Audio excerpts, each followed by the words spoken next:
बहुत समय पहले की बात है। उत्तर भारत के एक छोटे से गांव में एक लकड़हारा रहता था। उसका नाम था गोपाल।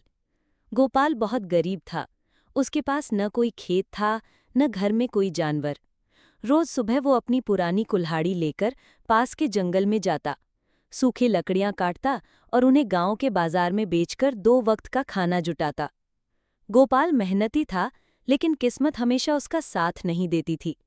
कभी लकड़ी अच्छी बिक जाती तो घर में दाल रोटी बन जाती, और कभी कई दिनों तक मुश्किल से पेट भरने लायक पैसे जुट पाते। उसके घर में उसकी पत्नी सीता और 2 छोटे-छोटे बच्चे रहते थे। बच्चे अक्सर पूछते, बाबा, आज खाने में क्या मिलेगा? गोपाल के पास कोई जवाब नहीं होता। कभी वो मुस्कुराकर कह देता, आज तो तुम्हारे लिए खास रोटी बनेगी, और कभी बस चुपचाप उन्हें सीने से लगा लेता। जंगल की ओर सफर। एक दिन सुबह सुबह गोपाल लकड़ी काटने जंगल पहुंचा। मौसम कुछ अजीब था। आसमान में काले बादल थे और हवा में ठंडक। गोपाल ने सोचा, आज जल्दी लकड़ी काटकर लौटना चाहिए, वरना बारिश में भीग जाऊंगा। वो नदी के किनारे किनारे चलता हुआ एक बड़े पेड़ के पास पहुंचा। कुल्हाड़ी से पेड़ की सूखी डालियां काटने लगा, लेकिन तभी उसकी कुल्हाड़ी का फाल ढीला होकर नदी में गिर गया। गोपाल घबरा गया। अरे बाप रे, ये क्या हो गया? यही कुल्हाड़ी तो मेरे पूरे परिवार की रोजी रोटी है। अगर ये नहीं रही तो बच्चों को कैसे खिलाऊंगा? वो नदी के किनारे बैठकर जोर जोर से रोने लगा। कुछ ही देर में नदी से चमकता हुआ एक देवता प्रकट हुए। उनके हाथ में सोने की कुल्हाड़ी थी। उन्होंने मुस्कुराकर कहा, गोपाल, तुम क्यों रो रहे हो?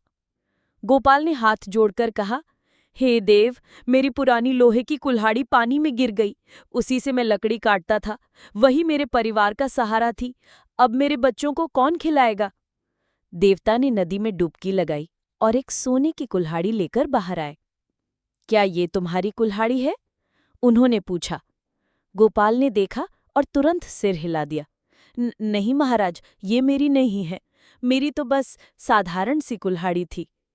देवता ने दूसरी बार नदी में डुबकी लगाई और इस बार चांदी की कुल्हाड़ी लेकर आए। क्या ये तुम्हारी कुल्हाड़ी है? गोपाल ने कहा, नहीं देवता, ये भी मेरी नहीं है।